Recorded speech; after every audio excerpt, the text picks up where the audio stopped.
नराय नमः ओम अच्युताय नमः ओम आदिमन्त्ररूपाय नमः विष्णवे नमः वरहरये नमः ओम सृष्टिस्थिति संहारकाय नमः ओम दामोदराय नमः ओम श्री महालक्ष्मी समेत श्री सत्यनारायण स्वामी नमः प्रथम आवरण पूजां समर्पयामि ओम ऋग्वेदाय नमः ओम यजुर्वेदाय नमः ओम सामवेदाय नमः ओम अथर्वणवेदाय नमः ओम मुनिमंडलाय नमः ओम सूर्यमंडलाय नमः ओम सोममंडलाय नमः ओम श्री महालक्ष्मी समेत श्री सत्यनारायण स्वामी नमः द्वितीय आवरण पूजां समर्पयामि ओम केशवाय नमः ओम नारायणाय नमः ओम माधवाय नमः ओम गोविंदाय नमः ओम विष्णुवे नमः ओम मधुसूदनाय नमः ओम त्रिविक्रमाय नमः ओम वामनाय नमः ओम श्रीधराय नमः ओम ऋषिकेशाय नमः ओम पद्मनाभाय नमः ओम दामोदराय नमः ओम संकर्षणाय नमः वासुदेवाय नमः ओम प्रद्युम्नाय नमः ओम अनिरुद्धाय नमः ओम पुरुषोत्तमाय नमः ओम आदक्षाय नमः ओम नारसिंहाय नमः ओम अच्युताय नमः ओम जनार्दनाय नमः ओम प्रेमराय नमः ओम हरे नमः ओम श्री कृष्णाय नमः ओम श्री महालक्ष्मी समेत श्री सत्यनारायण स्वामी नमः तृतीय आवरण पूजां समर्पयामि ओम आदित्याय नमः ओम चंद्रमसे नमः ओम अंगारकाय नमः ओम बुधाय नमः ओम बृहस्पतये नमः ओम शुक्राय नमः ओम शनैश्चराय नमः ओम राहुवे नमः ओम केतवे नमः ओम श्री महालक्ष्मी समेत श्री सत्यनारायण स्वामी नमः चतुर्थ आवरण पूजां समर्पयामि ओम इंद्राय नमः ओम अग्निये नमः ओम यमाय नमः ओम निरुते नमः ओम वरुणाय नमः ओम वायुवे नमः ओम कुबेराय नमः ओम ईशाय नमः ओम श्री महालक्ष्मी समेत श्री सत्यनारायण स्वामी नमः पंचम आवरण पूजां समर्पयामि ओम मेषाय नमः ओम वृषभाय नमः ओम मिथुनाय नमः ओम कटकाय नमः ओम सिंहाय नमः ओम कन्याय नमः ओम तुलाय नमः ओम वृश्चिकाय नमः ओम धनुषे नमः ओम मकराय नमः ओम कुंभाय नमः ओम मीनाय नमः ओम श्री महालक्ष्मी समेत श्री सत्यनारायण स्वामी नमः षष्ठ आवरण पूजां समर्पयामि ओम ब्राह्म्ये नमः ओम माहेश्वरे नमः ओम कौमारे नमः ओम विष्णवे नमः ओम वराहाय नमः ओम इंद्राण्ये नमः ओम चामुण्डाय नमः ओम सप्तमातुभ्यो नमः ओम माहेश्वरे नमः ओम महादेव्ये नमः ओम महाकाली नमः ओम महालक्ष्मी नमः ओम महासरस्वती नमः ओम श्री महालक्ष्मी समेत श्री सत्यनारायण स्वामी नमः सप्तम आवरण पूजां समर्पयामि ओम मत्स्याय नमः ओम कूर्माय नमः ओम वराहाय नमः ओम नरसिंहाय नमः ओम वामनाय नमः ओम परशुरामाय नमः ओम रामाय नमः ओम कृष्णाय नमः ओम बौद्धाय नमः ओम कल्पिने नमः ओम श्री महालक्ष्मी समेत श्री सत्यनारायण स्वामी नमः अष्ट आवरण पूजां समर्पयामि अथ अष्टोत्तरनाम पूजां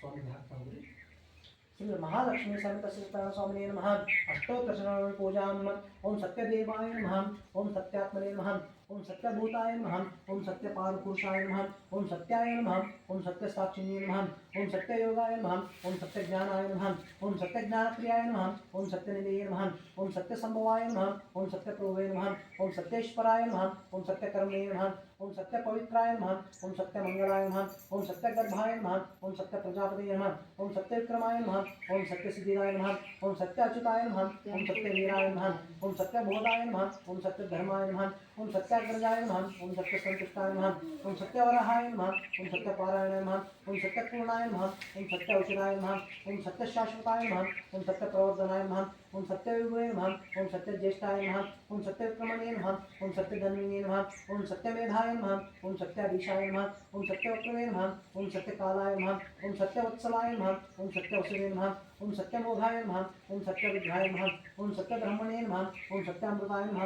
ओम सत्यवेदांगाय नमः ओम सत्यचित्रात्मने नमः ओम सत्यभोक्त्रे नमः ओम सत्यश्रुतये नमः ओम सत्याच्युताय नमः ओम सत्येन्द्राय नमः ओम सत्यसंगराय नमः ओम सत्यस्वर्गाय नमः ओम सत्यनियमाय नमः ओम सत्यमेधाय नमः ओम सत्यवेद्याय नमः ओम सत्यपीयूषाय नमः ओम सत्यमायाय नमः ओम सत्यमोहाय नमः ओम सत्यसुरंदराय नमः ओम सत्यसागराय नमः ओम सत्यतपसे नमः ओम सत्यसिंहाय नमः ओम सत्यमृगाय नमः ओम सत्यलोकपालकाय नमः ओम सत्यास्थिताय नमः ओम सत्यवचिताय नमः ओम सत्यदिक्पालकाय नमः ओम सत्यधनुर्धराय नमः ओम सत्यामृगाय नमः ओम सत्यवाक्याय नमः ओम सत्यगुरुवे नमः ओम सत्यन्यायाय नमः ओम सत्यसाक्षिण्ये नमः ओम सत्यसमृताय नमः ओम सत्यसंप्रदाय नमः ओम सत्यवनिहे नमः ओम सत्यवायुवे नमः ओम सत्यशिखराय नमः ओम सत्यानंदाय नमः ओम सत्यधीरजाय नमः ओम सत्यश्रीपादाय नमः ओम सत्यगुह्याय नमः ओम सत्योदराय नमः ओम सत्यहृदयाय नमः ओम सत्यकमलाय नमः ओम सत्यनारायणाय नमः ओम सत्यहस्ताय नमः ओम सत्यबाहुवे नमः ओम सत्यमुखाय नमः ओम सत्यदंष्ट्राय नमः ओम सत्यनासिकाय नमः ओम सत्यश्रोत्राय नमः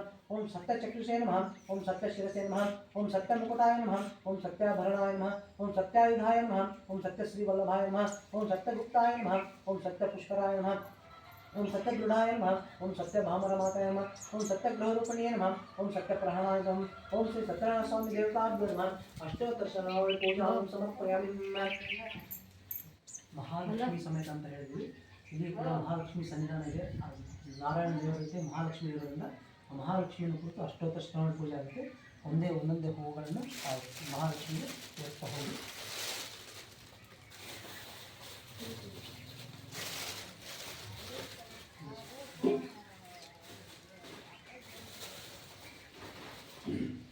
अतः श्री महालक्ष्मी देवी नमः।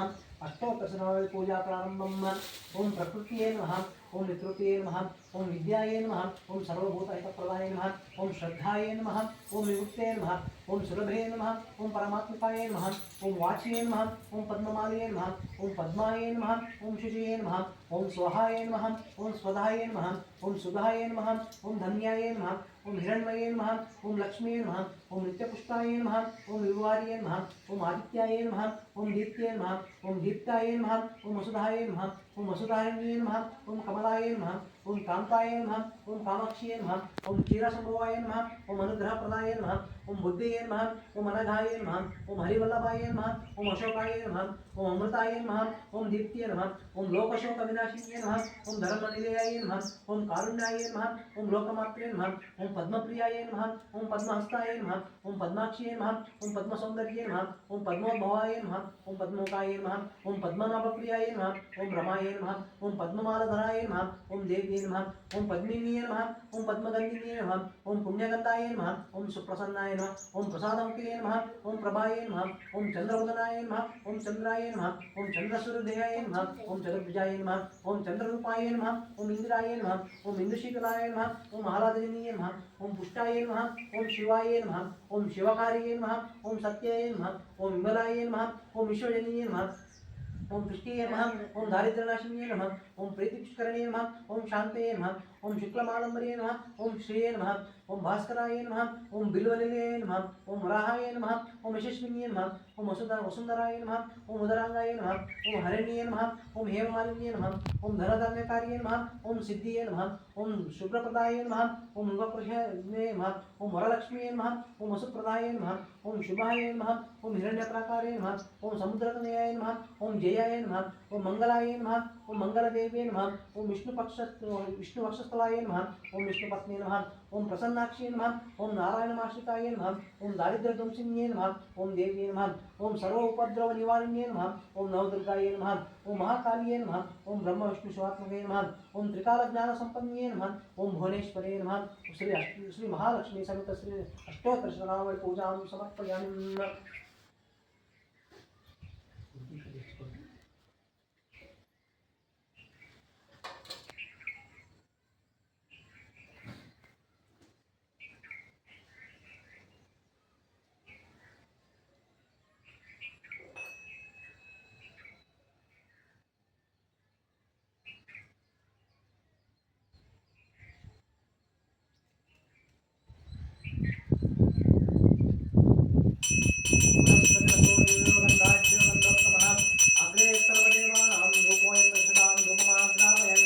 आवाहयामि श्री लक्ष्मी सहित श्री सत्यनारायण नमः। धूपानन्तरे स्थापितदीपं दर्शयामि।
ಬಲಗಡೆ ಹಾಕೊಳ್ಳಿ.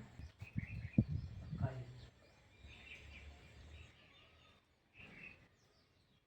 ಒಂದು ಸ್ವಲ್ಪ ನೀರು ಹಾಕೊಳ್ರಿ. ಎಲ್ಲದಕ್ಕೂ ಸುತ್ತಬೇಕು.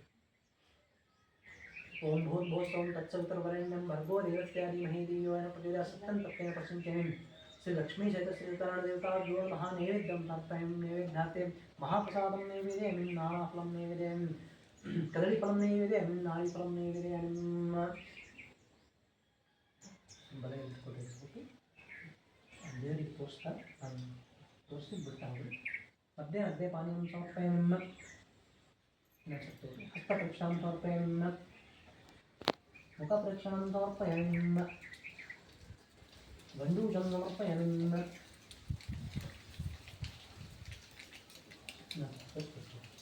ಸುವರ್ಣಪುಷ್ಪದಕ್ಷಿಣಾಂ ಸಮರ್ಪಯಾಮಿ.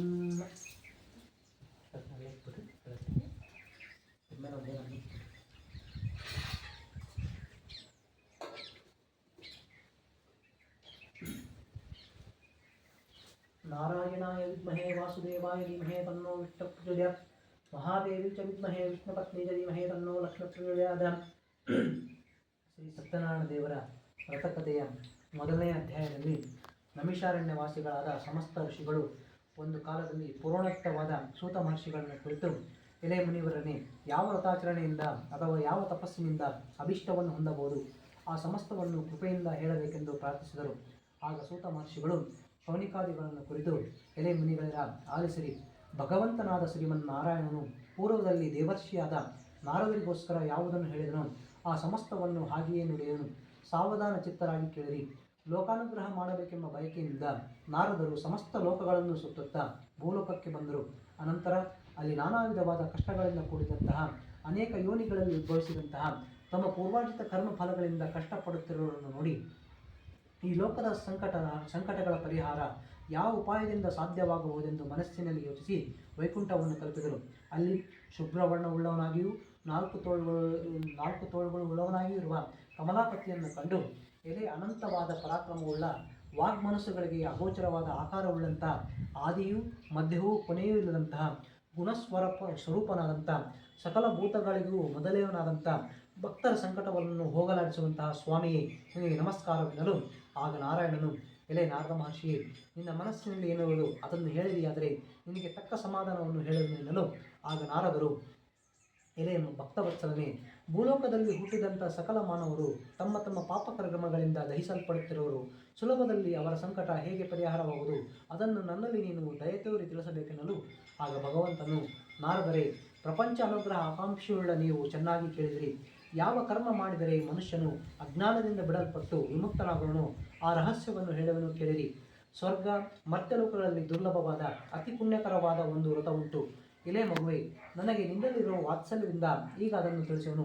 ವಿದ್ಯುಕ್ತವಾದ ಸ್ವಲ್ಪವೂ ಲೋಪವಿಲ್ಲದಂತೆ ಸತ್ಯನಾರಾಯಣ ಸ್ವಾಮಿಯ ವ್ರತವನ್ನು ಮಾಡಿದಲ್ಲಿ ಇಹಲೋಕದಲ್ಲಿ ಸಮಸ್ತ ಸುಖವನ್ನು ಅನುಭವಿಸಿ ಪರಲೋಕದಲ್ಲಿ ಮುಕ್ತಿಯನ್ನು ಹೊಂದವರು ಎಂಬುದಾಗಿ ನುಡಿದ ಭಗವದ್ವಾಕ್ಯವನ್ನು ಆಲಿಸಿ ನಾರದ ಮಹರ್ಷಿಯು, ಎಲೆ ಜಗದೊಡನೆ, ಈ ಸತ್ಯನಾರಾಯಣ ಸ್ವಾಮಿಯ ವ್ರತವನ್ನು ಮಾಡಲು ಫಲವೇನು ಮತ್ತು ಇದರ ವಿಧಾನವು ಹೇಗೆ, ಯಾರಿಂದ ಪೂರ್ವದಲ್ಲಿ ಈ ವ್ರತವು ಆಚರಿಸಲ್ಪಟ್ಟಿತು, ಈ ವ್ರತ ಆಚರಣೆಗೆ ಕಾಲ ಯಾವುದು, ಇವೆಲ್ಲವನ್ನು ವಿಸ್ತಾರವಾಗಿ ಹೇಳಬೇಕೆಂದು ಕೇಳಿದ ನಾರದರಿಗೆ ಭಗವಂತನು ಹೇಳನು, ಈ ವ್ರತವು ದುಃಖ ಶೋಕಾದಿಗಳನ್ನು ಪರಿಹರಿಸುವುದು, ಧನಧಾನ್ಯಾದಿಗಳನ್ನು ಸಮೃದ್ಧಿಪಡಿಸುವುದು, ಸಕಲ ಸೌಭಾಗ್ಯ ಸಂತಾನಗಳನ್ನು ಉಂಟು ಮಾಡುವುದು, ಎಲ್ಲ ಕಡೆಯಲ್ಲಿಯೂ ಜಯವನ್ನುಂಟು ಮಾಡುವುದು.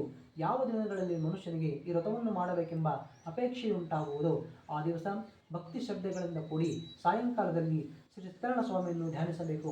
ಧರ್ಮದಲ್ಲಿ ದೃಷ್ಟಿಯುಳ್ಳವನಾಗಿ ವಿಪ್ರರಿಂದ ಒಡಗೂಡಿ ಶ್ರೇಷ್ಠವಾದ ಹಾಗೂ ಪಾಲು ಭಕ್ಷ್ಯಗಳನ್ನು, ಬಾಳೆಹಣ್ಣು, ತುಪ್ಪ, ಹಾಲು, ರವೆ, ತಂಬಿಟ್ಟು, ಶಕ್ತಿ ಇಲ್ಲದಿದ್ದರೆ ಬೆಲ್ಲ ಮತ್ತು ಸಕ್ಕರೆಗಳಿಂದ ಮಿಶ್ರಿತವಾದ ಅಕ್ಕಿ ಹಿಟ್ಟಿನ ತಂಬಿಟ್ಟು, ಇವುಗಳೆಲ್ಲವನ್ನು ಹಾಗೂ ಪಾಲು ಹೆಚ್ಚಾಗಿ ಸೇರಿಸಿ ನೈವೇದ್ಯವನ್ನು ಮಾಡಬೇಕು. ಆ ಬಳಿಕ ಫಲದಕ್ಷಿಣೆಗಳನ್ನು ಬ್ರಾಹ್ಮಣನಿಗೆ ಅರ್ಪಿಸಿ ಕಥೆಯನ್ನು ಕೇಳಬೇಕು. ಅನಂತರ ಬಂಧುಗಳಿಗೂ ಇಷ್ಟಮಿತ್ರರಿಗೂ ಭೋಜನವನ್ನು ಮಾಡಿಸಿ ತಾನೂ ಭೋಜನವನ್ನು ಮಾಡಬೇಕು. ಈ ರೀತಿಯಲ್ಲಿ ವ್ರತವನ್ನು ಮನೆ, ದೇವಾಲಯ, ನದಿ ತೀರ ಮೊದಲಾದ ಪ್ರದೇಶಗಳಲ್ಲಿ ಮಾಡಿದ ಬಳಿಕ ನೃತ್ಯ ಗೀತಾದಿಗಳಿಂದ ಸ್ವಾಮಿಯನ್ನು ಧ್ಯಾನಿಸಿ ಸ್ವಗೃಹವನ್ನು ಕುರಿತು ಬರಬೇಕು. ಈ ಪ್ರಕಾರ 4 ವರ್ಷಗಳು ಈ ವ್ರತವನ್ನು ಆಚರಿಸಿ ಆದಿಯಲ್ಲಾಗಲಿ ಮಧ್ಯದಲ್ಲಾಗಲಿ ಕೊನೆಯಲ್ಲಾಗಲಿ ಉದ್ಯಾಪನೆಯನ್ನು ಮಾಡಿದರೆ ಪೂರ್ಣ ಫಲ ಪ್ರಾಪ್ತಿಯಾಗುವುದು. ಈ ಮೇರೆಗೆ ಮಾಡಲು ಖಂಡಿತವಾಗಿಯೂ ಮನುಷ್ಯರಿಗೆ ಅಭಿಷ್ಟ ಸಿದ್ಧಿಯುಂಟಾಗುವುದು. ಈ ಕಲಿಯುಗದಲ್ಲಿ ಇದಕ್ಕಿಂತಲೂ ಸುಖಕರವಾದ ಸುಲಭೋಪಾಯವೂ ಇಲ್ಲವೆಂದು ಶ್ರೀಮನ್ನಾರಾಯಣನು ಹೇಳಿದನೆಂಬಲ್ಲಿಗೆ ಶೌನಿಕಾದಿ ಮುನಿಗಳು ಶೂತ ಮಹರ್ಷಿಗಳಿಗೆ ಹೇಳಿದ ಶ್ರೀ ಸತ್ಯನಾರಾಯಣ ಸ್ವಾಮಿ ವ್ರತಕಥೆಯ ಮೊದಲನೇ ಅಧ್ಯಾಯವು ಸಂಪೂರ್ಣವಾಗುವುದು.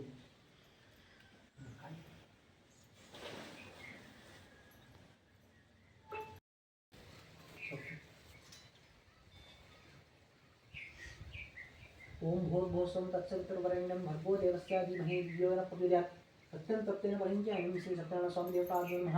व्रतकथाध्याय प्रथमोध्याय संपूर्णानन्तरे नैवेद्यं समर्पयामि नैवेद्यार्थे नारिफलं नैवेदयामि। अथ द्वितीयाध्यायं ಶ್ರೀ ಸತ್ಯನಾರಾಯಣ ಸ್ವಾಮಿಯ ವ್ರತಕಥೆಯ ಎರಡನೇ ಅಧ್ಯಾಯದಲ್ಲಿ ಸೂತ ಮಹರ್ಷಿಗಳು ಮುಂದುವರಿಸುವರು. ನಂತರ ವಿಷ್ಣುವನ್ನು ನಾರದರನ್ನು ಕುರಿತು, ಎಲೆ ನಾರದ ಮಹರ್ಷಿ, ಪೂರ್ವದಲ್ಲಿ ನೀವು ಕೇಳಿದಂತೆಯೇ ಈ ವ್ರತವು ಯಾರಿಂದ ಆಚರಿಸಲ್ಪಟ್ಟಿತೋ ಆ ವಿಷಯವನ್ನು ಕುರಿತು ಪುರಾತನವಾದ ಒಂದು ಇತಿಹಾಸವನ್ನು ಕೇಳಿರಿ. ಕಾಶಿ ಕ್ಷೇತ್ರದಲ್ಲಿ ಅತ್ಯಂತ ದರಿದ್ರನಾದ ಒಬ್ಬ ಬ್ರಾಹ್ಮಣನಿದ್ದನು. ಆತನು ಪ್ರತಿದಿನದಲ್ಲಿಯೂ ಹಸಿವು ಬಾಯಾರಿಕೆಗಳಿಂದ ಬಾಧಿತನಾಗಿ ಸುತ್ತುತ್ತಲಿದ್ದನು.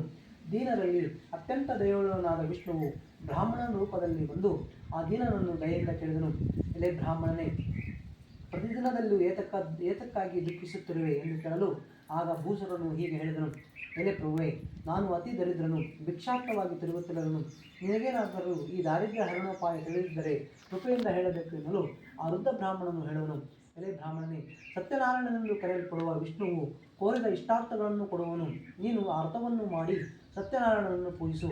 ಯಾವ ವ್ರತ ಮಾಡಿ ಮಾನವನು ಸರ್ವ ದುಃಖಗಳಿಂದಲೂ ಮುಕ್ತನಾಗುವನು ಅಂತಹ ಉತ್ತಮವಾದ ವ್ರತದ ವಿಧಾನವನ್ನು ಆ ಬ್ರಾಹ್ಮಣನಿಗೆ ಹೇಳಿ ವೃದ್ಧ ಬ್ರಾಹ್ಮಣ ರೂಪಿಯಾದ ಸತ್ಯನಾರಾಯಣ ಸ್ವಾಮಿಯು ಮಾಯವಾದನು. ಅನಂತರ ಬ್ರಾಹ್ಮಣನು ವ್ರತವನ್ನು ಮಾಡಬೇಕೆಂದು ಚಿಂತಿಸುತ್ತಾ ರಾತ್ರಿ ನಿದ್ರೆಯನ್ನು ಕೂಡ ಮಾಡಲಿಲ್ಲ. ಮಾರನೇ ದಿವಸ ಬೆಳಗ್ಗೆ ಎದ್ದು ಸತ್ಯನಾರಾಯಣ ವ್ರತವನ್ನು ಮಾಡುವುದಾಗಿ ಸಂಕಲ್ಪ ಮಾಡಿ ಭಿಕ್ಷೆಗೆ ಹೋದನು. ಆ ದಿನದಲ್ಲಿ ಬ್ರಾಹ್ಮಣನು ವಿಶೇಷವಾದ ಹಣವನ್ನು ಹೊಂದಿದನು. ಆ ಹಣದಿಂದ ಬಂಧುಗಳೊಂದಿಗೆ ಶ್ರೀ ಸತ್ಯನಾರಾಯಣ ಸ್ವಾಮಿ ವ್ರತವನ್ನು ಆಚರಿಸಿದನು. ಆ ದರಿದ್ರ ಬ್ರಾಹ್ಮಣನು ಸತ್ಯನಾರಾಯಣ ಸ್ವಾಮಿ ವ್ರತ ಪ್ರಭಾವದಿಂದ ಸಮಸ್ತ ಸಂಪತ್ತುಗಳುಳ್ಳವನಾಗಿ ದುಃಖರಹಿತನಾಗಿ ಅಂದಿನಿಂದ ಪ್ರತಿ ತಿಂಗಳು ತಪ್ಪದೆ ಆ ವ್ರತವನ್ನು ಶ್ರದ್ಧೆಯಿಂದ ಮಾಡುತ್ತಿದ್ದನು. ಈ ಪ್ರಕಾರ ಬ್ರಾಹ್ಮಣ ವ್ರತವನ್ನು ಸತ್ಯನಾರಾಯಣ ಸ್ವಾಮಿಯ ವ್ರತವನ್ನು ಮಾಡುವನಾಗಿ ಸಕಲ ವಿಧವಾದ ಪಾಪಗಳಿಂದ ಬಿಡಲ್ಪಟ್ಟು ಇತರರಿಂದ ಹೊಂದಲು ಅಸಾಧ್ಯವಾದ ಮುಕ್ತಿಯನ್ನು ಹೊಂದಿದನು. ಎಲೆ ನಾರದ ಮಹರ್ಷಿಯೇ, ಈ ವ್ರತದ ಆಚರಣೆಯಿಂದ ಸಕಲ ದುಃಖಗಳು ನಾಶವಾಗುತ್ತವೆ ಎಂಬುದಾಗಿ ಶ್ರೀಮನ್ನಾರಾಯಣನು ನುಡಿದನು. ಎಲೆ ಋಷಿಗಳರ, ಈ ರೀತಿಯಾಗಿ ಶ್ರೀ ವಿಷ್ಣುವು ಮಹಾತ್ಮನಾದ ನಾರದರಿಗೋಸ್ಕರ ಹೇಳಿದ ವಿಷಯವು ನನ್ನಿಂದ ನಿಮಗೆ ಹೇಳಲ್ಪಟ್ಟಿತು. ಮತ್ತೇನನ್ನು ಹೇಳಲಿ ಎಂಬುದಾಗಿ ಕೇಳಿದಾಗ ಶೌನಿಕಾದಿ ಮುನಿಗಳು ಮತ್ತೆ ಮುಂದುವರೆದು ಹೇಳುತ್ತಾರೆ.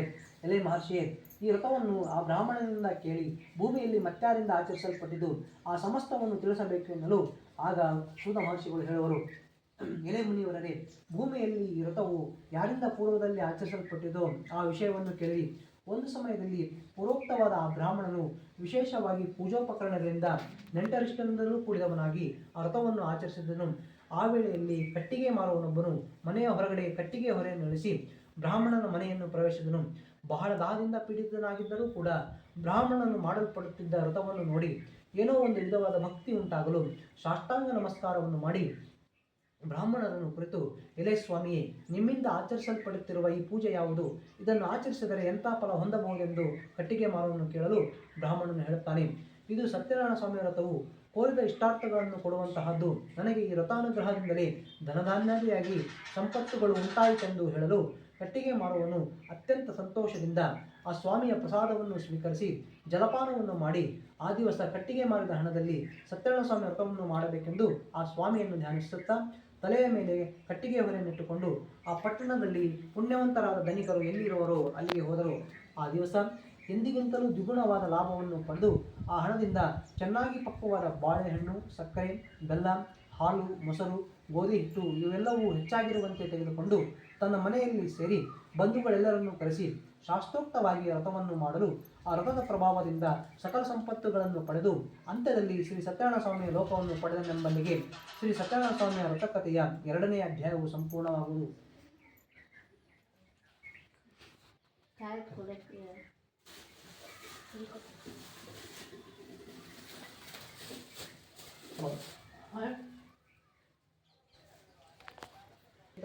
भर्गो देवस्यादि महीधियो सत्यं तत्तेन प्रज्ञं श्री लक्ष्मी सरितसंतराण देवताभ्यो नमः। द्वितीयाध्याय संपूर्णानन्तरे नैवेद्यं समर्पयामि। नैवेद्यार्थे नारिफलं नैवेदयामि। ಅಷ್ಟತೃತೀಯಾಧ್ಯಾಯಂ. ಶ್ರೀ ಸತ್ಯನಾರಾಯಣ ಸ್ವಾಮಿಯ ವ್ರತಕಥೆಯ 3ನೇ ಅಧ್ಯಾಯದಲ್ಲಿ ಪುನಃ ಸೂತ ಮಹರ್ಷಿಗಳು ಮುಂದುವರೆದು ಹೇಳುತ್ತಾರೆ. ಎಲೆ ಮುನಿಶ್ರೇಷ್ಠನೇ, ಪುನಃ ಈ ಶ್ರೀ ಸತ್ಯನಾರಾಯಣ ಸ್ವಾಮಿಯ ವ್ರತ ಮಹಾತ್ಮೆಯನ್ನು ಹೇಳುತ್ತೇನೆ, ಕೇಳುವಂತವರಾಗಿ. ಪೂರ್ವದಲ್ಲಿ ಉಲ್ಕಾಮುಖನೆಂಬ ರಾಜನಿದ್ದನು.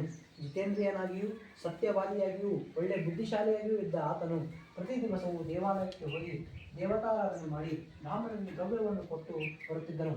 ಒಂದು ಸಮಯದಲ್ಲಿ ಆತನ ಪತ್ನಿ ಭದ್ರಶಿಲೆ ಪತಿಯುಕ್ತಳಾಗಿ ನದಿ ತೀರದಲ್ಲಿ ಸತ್ಯನಾರಾಯಣ ಸ್ವಾಮಿ ವ್ರತವನ್ನು ಮಾಡಿದಳು.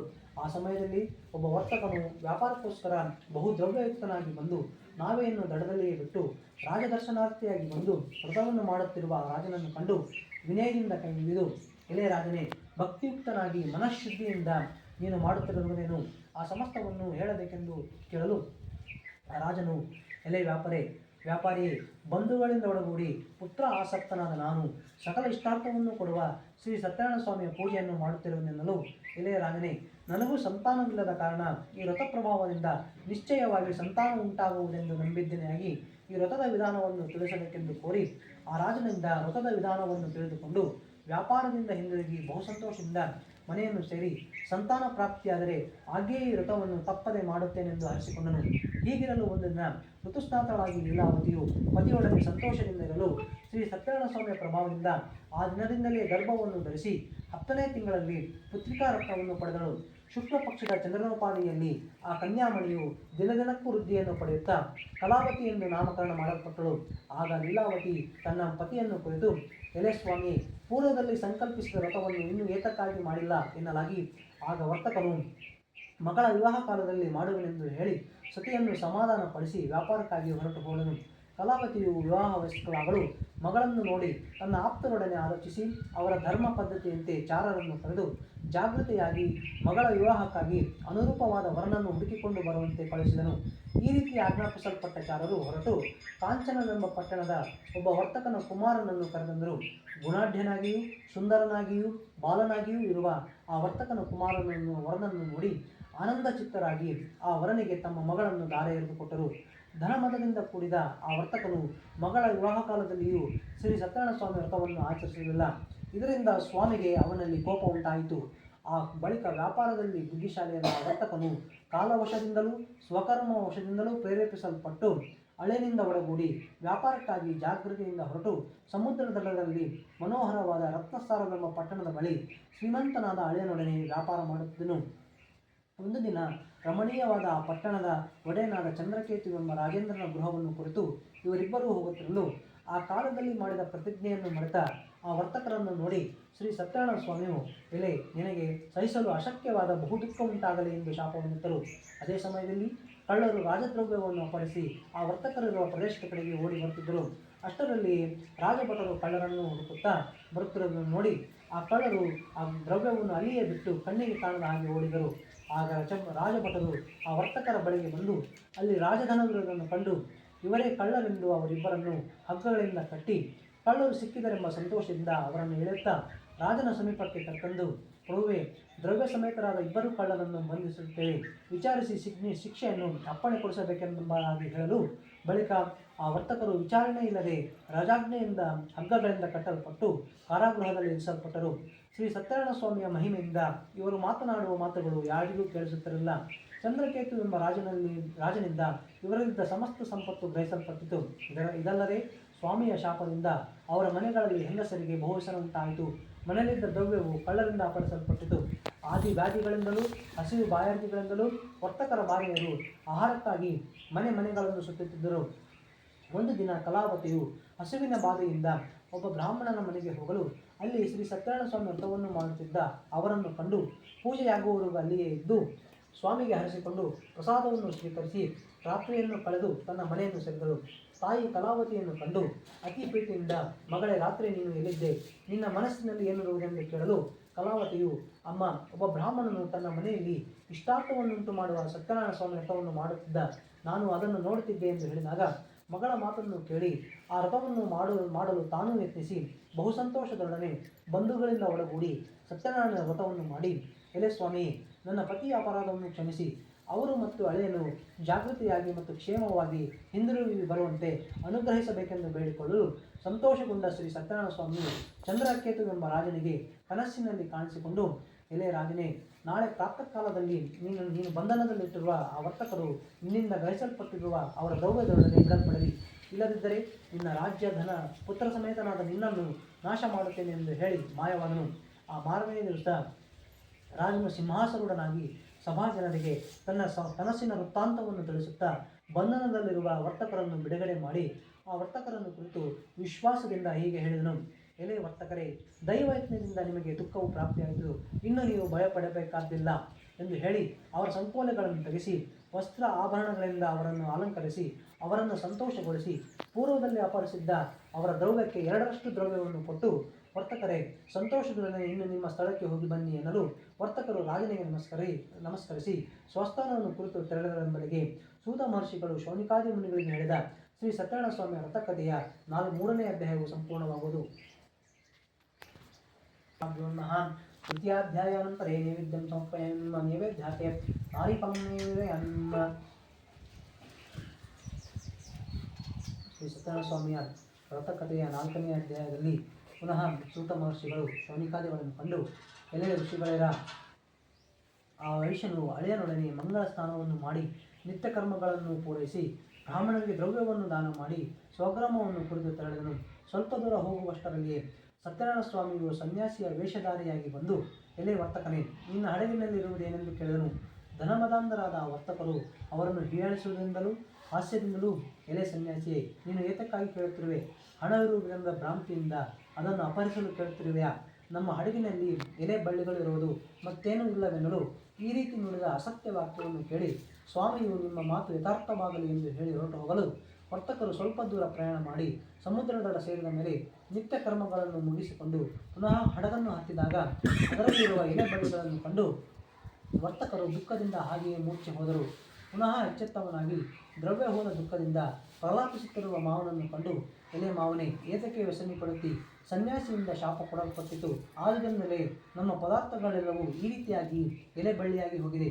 ನಾವು ಆತನಿಗೆ ಶರಣಾಗತರಾದಲ್ಲಿ ಮಾತ್ರ ನಮ್ಮ ಕಷ್ಟ ಪರಿಹಾರವಾಗುವುದೆನ್ನಲು ಅಳಿಯನ ಮಾತನ್ನು ಕೇಳಿ ಪುನಃ ಸನ್ಯಾಸಿಯ ಸಮೀಪಕ್ಕೆ ಹೋಗಿ ಭಕ್ತಿಯಿಂದ ನಮಸ್ಕಾರ ಮಾಡಿ ದೀನನಾಗಿ, ಎಲೆ ಯತಿಶ್ರೇಷ್ಠನೇ, ನಿನ್ನೊಡನೆ ಯಾವ ಅಸತ್ಯವು ನನ್ನಿಂದ ಹೇಳಲ್ಪಟ್ಟಿತೋ ಅಂತಹ ಅಪರಾಧವನ್ನು ಕ್ಷಮಿಸು ಎಂಬುದಾಗಿ ನಮಸ್ಕರಿಸಲು, ಆಗ ಯತಿಯು ದುಃಖಿಸುತ್ತಿರುವ ವರ್ತಕರನ್ನು ನೋಡಿ ಪ್ರಸನ್ನವಾಗಿ ನಿಜ ರೂಪವನ್ನು ತೋರಿಸಿ, ಎಲೆ ದುರ್ಬುದ್ಧಿಯೇ, ಈ ನನ್ನ ಮಾತನ್ನು ಕೇಳು, ದುಃಖಿಸಬೇಡ. ನನ್ನನ್ನು ಪೂಜಿಸದೆ ಮತ್ತನಾಗಿದ್ದೆಯಾಗಿ ನನ್ನ ಆಜ್ಞೆಯಿಂದ ಬಾರಿಗೂ ದುಃಖಗಳನ್ನು ಹೊಂದುತ್ತಿರುವೆ ಎಂಬುದಾಗಿ ನುಡಿದ ಭಗವದ್ವಾಕ್ಯವನ್ನು ಕೇಳಿ ವರ್ತಕರನ್ನು ಸ್ತೋತ್ರ ಮಾಡಲು ಪ್ರಾರಂಭಿಸಿದರು.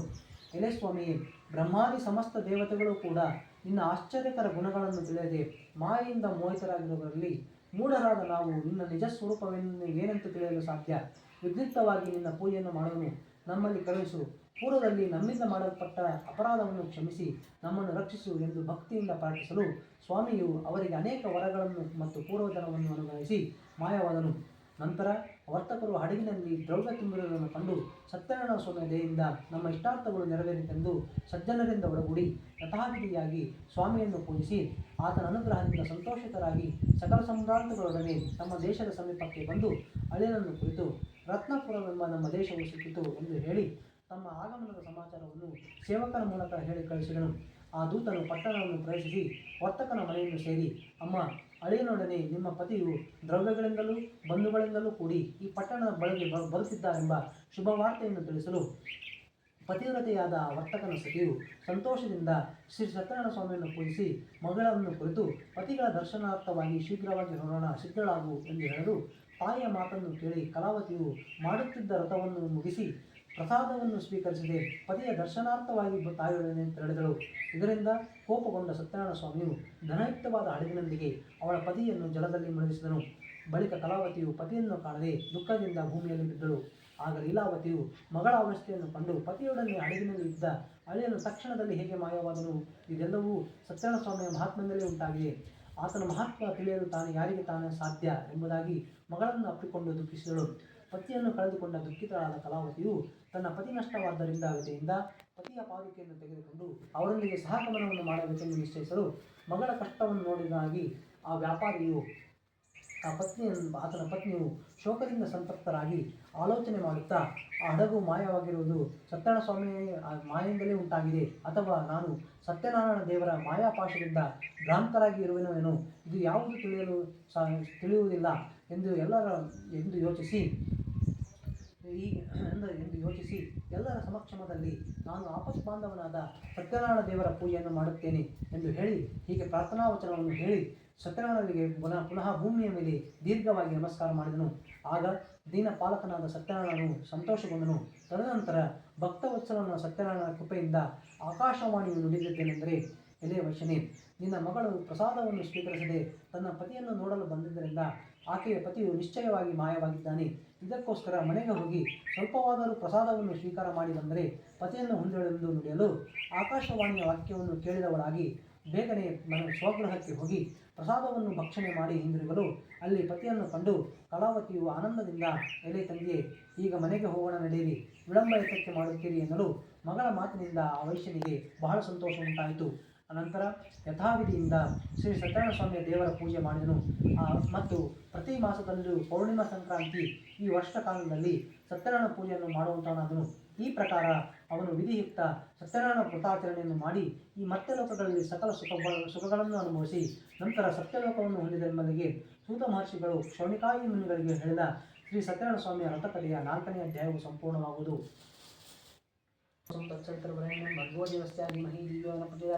ಅತ್ಯಂತತ್ವೇನ ಪ್ರಸಂಜಯಂ ಶ್ರೀ ಲಕ್ಷ್ಮೀ ಸಹಿತಶ್ರೀತಾಣದೇವತಾಭ್ಯೋ ಮಹಾಂ ಚತುರ್ಥಾಧ್ಯಾಯ ಸಂಪೂರ್ಣಾನಂತರೇ ನೈವೇದ್ಯಂ ಸಮರ್ಪಯಾಮಿ. ನೈವೇದ್ಯಾರ್ಥೇನ ಆದಿಪರಂ ನೈವೇದ್ಯಾಂ. ಪಂಚಮೋಧ್ಯಾಯಂ ಶ್ರೀ ಸತ್ಯನಾರಾಯಣ ಸ್ವಾಮಿಯ ವ್ರತಕಥೆಯ ಕೊನೆಯ ಅಧ್ಯಾಯ ಮತ್ತು 5ನೇ ಅಧ್ಯಾಯದಲ್ಲಿ ಸೂತ ಪುರಾಣಿಕರು ಮತ್ತೆ ಹೇಳುತ್ತಾರೆ, ಎದೆ ಶೌನಿಕಾದಿ ಋಷಿಗಳರ ಕೇಳಿರಿ, ನಾನು ನಿಮಗೆ 2ನೇ ಸಲ ಇನ್ನೂ ಒಂದು ಇತಿಹಾಸವನ್ನು ಹೇಳೋನು. ಪೂರ್ವದಲ್ಲಿ ಅಂಗಧ್ವಜನೆಂಬ ರಾಜನು ಸತ್ಯನಾರಾಯಣ ಸ್ವಾಮಿಯ ವ್ರತದ ಪ್ರಸಾದವನ್ನು ತ್ಯಾಗ ಮಾಡಿದ್ದರಿಂದ ಅತಿಯಾದ ದುಃಖವನ್ನು ಹೊಂದಿದನು. ಆತನು ಒಂದು ದಿನ ಅರಣ್ಯದಲ್ಲಿ ಬೇಟೆಯಾಡುತ್ತಾ ಮೃಗಗಳನ್ನು ಸಂಹಾರ ಮಾಡಿ ತನ್ನ ನಗರ ಸಮೀಪವಾದ ಒಂದು ವಟವೃಕ್ಷದ ಸಮೀಪದಲ್ಲಿ ಬಂದು ನಿಲ್ಲುವನಾದನು. ಅಲ್ಲಿ ಗೋಪಾಲಕರು ತಮ್ಮ ಬಂಧುಗಳಿಂದ ಕೂಡಿ ಸಂತೋಷದಿಂದ ಮತ್ತು ಭಕ್ತಿಯಿಂದ ಅಂತಃಕರಣವುಳ್ಳವರಾಗಿ ಸತ್ಯನಾರಾಯಣ ಸ್ವಾಮಿಯ ಪೂಜೆಯನ್ನು ಮಾಡುತ್ತಿದ್ದರು. ಇದನ್ನು ನೋಡಿದ ಆ ರಾಜನು ಅಹಂಕಾರದಿಂದ ಅಲ್ಲಿಗೆ ಹೋಗಲಿಲ್ಲ ಮತ್ತು ಸತ್ಯನಾರಾಯಣನನ್ನು ಕುರಿತು ನಮಸ್ಕಾರವನ್ನು ಮಾಡಲಿಲ್ಲ. ಆದರೂ ಸಮಸ್ತ ಗೋಪಾಲಕರೆಲ್ಲರೂ ಸತ್ಯನಾರಾಯಣ ಪೂಜೆಯ ಪ್ರಸಾದವನ್ನು ಆ ರಾಜನಿಗೆ ನೀಡಲು ಎಲ್ಲವೂ ನಾಶವಾಯಿತು. ಆಗ ರಾಜನು, ಇದು ಸಕಲವು ಸತ್ಯನಾರಾಯಣ ದೇವರ ಪ್ರಸಾದವನ್ನು ತಿರಸ್ಕರಿಸಿದ್ದರಿಂದಲೇ ಆಗಿದೆ ಎಂದು ಹೇಳಿ ಯಾವ ಸ್ಥಳದಲ್ಲಿ ಸತ್ಯದೇವರ ಪೂಜೆಯಾಯಿತೋ ಆ ಸ್ಥಳಕ್ಕೆ ಪುನಃ ಹೋಗಿ ಗೋಪಾಲಕರ ಸಹಿತನಾಗಿ ಭಕ್ತಿ ಮತ್ತು ಶ್ರದ್ಧಾಯುಕ್ತನಾಗಿ ಯಥಾವಿಧಿಯಿಂದ ಸತ್ಯನಾರಾಯಣ ದೇವರ ಪೂಜೆಯನ್ನು ಮಾಡಿದನು. ಅನಂತರ ಆ ರಾಜನು ಸತ್ಯನಾರಾಯಣ ದೇವರ ಪ್ರಸಾದದ ದೆಸೆಯಿಂದ ಧನಧಾನ್ಯಾದಿ ಮತ್ತು ಪುತ್ರಾದಿ ಐಶ್ವರ್ಯವನ್ನು ಪುನಃ ಹೊಂದಿದವನಾಗಿ ಇಹಲೋಕದಲ್ಲಿ ಸಮಸ್ತ ಸುಖವನ್ನು ಅನುಭವಿಸಿ ಅಂತ್ಯಕಾಲದಲ್ಲಿ ಸಾಕ್ಷಾತ್ ವೈಕುಂಠ ಲೋಕವನ್ನು ಹೊಂದಿದನು. ಈ ಪ್ರಕಾರವಾಗಿ ಪರಮ ದುರ್ಲಭ್ಯವಾದ ಈ ವ್ರತವನ್ನು ಯಾರು ಮಾಡುತ್ತಾರೋ ಅವರಿಗೆ ಸತ್ಯನಾರಾಯಣ ದೇವರ ಪ್ರಸಾದ ದೆಸೆಯಿಂದ ಧನಧಾನ್ಯ ಮುಂತಾದದ್ದು ಪ್ರಾಪ್ತವಾಗುತ್ತದೆ. ಮತ್ತು ಯಾರು ದರಿದ್ರರಾಗಿರುತ್ತಾರೋ ಅವರಿಗೆ ಧನ ಪ್ರಾಪ್ತಿಯಾಗುತ್ತದೆ ಮತ್ತು ಎಲ್ಲ ಕಷ್ಟಗಳಿಂದ ಮುಕ್ತರಾಗುತ್ತಾರೆ. ಯಾವ ಮನುಷ್ಯನು ಭಯವನ್ನು ಹೊಂದಿರುತ್ತಾನೋ ಅವನು ಭಯದಿಂದ ಮುಕ್ತನಾಗುತ್ತಾನೆ. ಅವರುಗಳು ಇಹಲೋಕದಲ್ಲಿ ಸಂಪೂರ್ಣ ಸುಖವನ್ನು ಅನುಭವಿಸಿ ಅಂತ್ಯಕಾಲದಲ್ಲಿ ವೈಕುಂಠವನ್ನು ಹೊಂದುತ್ತಾರೆ. ಇದು ಸತ್ಯವಾದದ್ದು. ಮತ್ತೆ ಸೂತ ಮುನಿಗಳು ಹೇಳುತ್ತಾರೆ, ಎಲೆ ಶೌನಿಕಾದಿಗಳೇ, ಈ ಪ್ರಕಾರ ಸತ್ಯನಾರಾಯಣ ದೇವರ ವ್ರತವನ್ನು ನಾನು ನಿಮಗೆ ಕಥನ ಮಾಡಿಸಿರುತ್ತೇನೆ. ಈ ವ್ರತವನ್ನು ಮಾಡಿದ್ದೇ ಆದರೆ ಮನುಷ್ಯರು ಸಂಪೂರ್ಣ ದುಃಖ ದಶೆಯಿಂದ ಸತ್ಯವಾಗಿ ಮುಕ್ತರಾಗುತ್ತಾರೆ. ಕಲಿಯುಗದಲ್ಲಿ ಸತ್ಯನಾರಾಯಣನ ಪೂಜೆಯು ವಿಶೇಷವಾಗಿ ಕೋರಿದ ಫಲವನ್ನು ಕೊಡುವಂತಹದ್ದು. ಈ ಸತ್ಯನಾರಾಯಣನನ್ನು ಕೆಲವರು ಕಾಲವೆಂದು ಹೇಳುತ್ತಾರೆ, ಇನ್ನೂ ಕೆಲವರು ಸತ್ಯದೇವರೆನ್ನುತ್ತಾರೆ. ಹೀಗೆ ನಾನಾ ಪ್ರಕಾರವಾದ ರೂಪಧಾರಣೆ ಮಾಡಿ ಸಕಲ ಶ್ರದ್ಧಾಯುತರಾದ ಭಕ್ತರುಗಳಿಗೆ ಕೋರಿದಂತಹ ಫಲ ಕೊಡುವಂಥವನು ಈ ಸ್ವಾಮಿಯೂ ಆಗಿದ್ದಾನೆ. ಹೀಗೆ ಸನಾತನವಾದ ಭಗವಂತನು ಈ ಕಲಿಯುಗದಲ್ಲಿ ಸತ್ಯನಾರಾಯಣ ರೂಪವನ್ನು ಧರಿಸುತ್ತಾನೆಂದು ಹೇಳಿ ಸೂತ ಮಹರ್ಷಿಗಳು ಹೇಳುತ್ತಾರೆ, ಮುನಿಗಳೇ, ಯಾರು ಈ ಸತ್ಯನಾರಾಯಣ ಸ್ವಾಮಿಯ ವ್ರತವನ್ನು ದಿನವೂ ಶ್ರವಣ ಮಾಡುತ್ತಾರೋ ಅಥವಾ ಪಠಣ ಮಾಡುತ್ತಾರೋ ಅವರಿಗೆ ಸಮಸ್ತವಾದ ದುಃಖವು ಸತ್ಯದೇವರ ಪ್ರಸಾದದಿಂದ ನಾಶ ಹೊಂದುವಂತಹದ್ದಾಗಿರುತ್ತದೆ. ಅವರು ಸುಖದಿಂದ ಇರುತ್ತಾರೆ, ಇದರಲ್ಲಿ ಸಂಶಯವಿಲ್ಲ ಎಂಬುದಾಗಿ ಹೇಳಿ ಸೂತ ಪೌರಾಣಿಕರು ಶೌನಿಕಾದಿ ಮುನಿಗಳಿಗೆ ಹೇಳಿದ ಶ್ರೀ ಸತ್ಯನಾರಾಯಣ ಸ್ವಾಮಿಯ ವ್ರತಕಥೆಯ 5ನೇ ಅಧ್ಯಾಯವು ಸಂಪೂರ್ಣವಾಗುವುದು. ಭರ್ಗೋ ದೇವಸ್ಯ ಧೀಮಹಿ ಧಿಯೋ ನ ಪ್ರಚೋದಯಾತ್. ಅತ್ಯಂತತ್ವೇನ ಪ್ರಸಂಜಯಾಮಿ. ಶ್ರೀ ಲಕ್ಷ್ಮೀ ಸಹಿತಶ್ರೀತಾಣ ದೇವತಾಭ್ಯೋ ನಮಃ. ಪಂಚಮೋಧ್ಯಾಯಾನಂತರೇ ನೈವೇದ್ಯಂ ಸಮರ್ಪಯಾಮಿ. ನೈವೇದ್ಯಾರ್ಥೇ नारीफलं निवेदयामि अत आतिथ्यं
मंगल महानिरांजन दीपं दर्शयामि स्वस्ति रक्षां धारयामि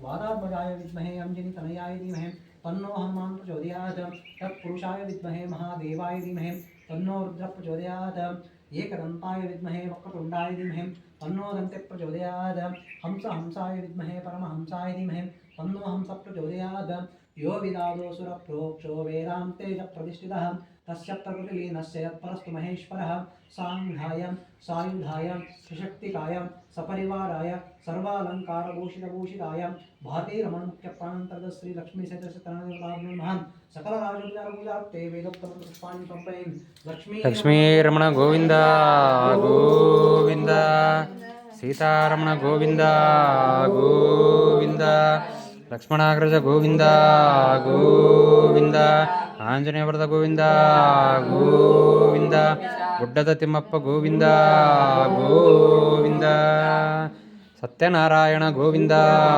गोविंद ಹೆಣ್ಮಕ್ಳು ಮಂಡಿ ನಮಸ್ಕಾರ ಮಾಡಬೇಕು ಯಾರಿಗಾಂಜ ಪಾಪಾನಿ ಜನ್ಮಾಂತರಾಂಜ ಪರೇ ಪರೇ ಪಾಪೋಹಂ ಪಾಪಾತ್ಮ ರಾಯಮಾಂ ಪ್ರಿಯ ದೇವ ಶರಣಾಗತ ವಕ್ತವತ್ಸಲ ಅನ್ಯತಾ ಶರಣಂ ನಾಸ್ತಿ ತಸ್ಮಾತ್ ಕಾಲೇನ ಭಾವೇನ ರಕ್ಷಾಯ ನಮಃ ಗೋವಿಂದಾಯ ಗೋವಿಂದಾಯ ನಮಃ ಪ್ರಾರ್ಥನೆ ಮಾಡಿಕೊಳ್ಳ್ರಿ पूजा काले मध्ये मध्ये मंत्र तंत्र लोकोपनिवेश प्रायश्चित्तार्थं नामत्रय जपं अच्युताय नमः अनंताय नमः गोविंदाय नमः अच्युताय नमः अनंताय नमः गोविंदाय नमः अच्युताय नमः अनंताय नमः गोविंदाय नमः अच्युतानंत गोविंदे नमः कायेन वाचा मनसेन्द्रियैर्वा बुद्ध्यात्मना वा सद्भवात् करोमि यत् सकलं परस्मै नारायणाय समर्पयामि यदक्षर प्रवृत्तं मात्रहीनं चेद्भवेत् तत्सर्वं क्षमतादेव नारायणं वसुते सद्गुरु श्रीमन्नारायण चरणारविन्दार्पणमस्तु विष्णुवे नमः विष्णुवे नमः विष्णुवे नमः अनेन अनेन पूर्व संकल्पित प्रकारेण श्री लक्ष्मी सहित सत्यनारायण आदित्यादि नवग्रह देवता श्री महागणपति देवता सुप्रीतो वरदो भवतु ತೋರಿಸಿ ಅನೇನ ಪೂರ್ವಸಂಕಲ್ಪಿತಪ್ಸಾದೇನ ಶ್ರೀ ಮಹಾಗಣಪತಿದೇವತಾಭ್ಯೋ ನಮಃ ಆದಿತ್ಯಾದಿ ನವಗ್ರಹದೇವತಾಭ್ಯೋ ನಮಃ ಪ್ರಧಾನ ಕಳಶೇ ಶ್ರೀ ಲಕ್ಷ್ಮೀ ಸರಸ್ವತೀದೇವತಾಭ್ಯೋ ನಮಃ ಸುಪ್ರೀತೋ ವರದೋ ಭವತು ಮಧ್ವಾಂತರ್ಗತ ಶ್ರೀಕೃಷ್ಣಾರ್ಪಣಮಸ್ತು.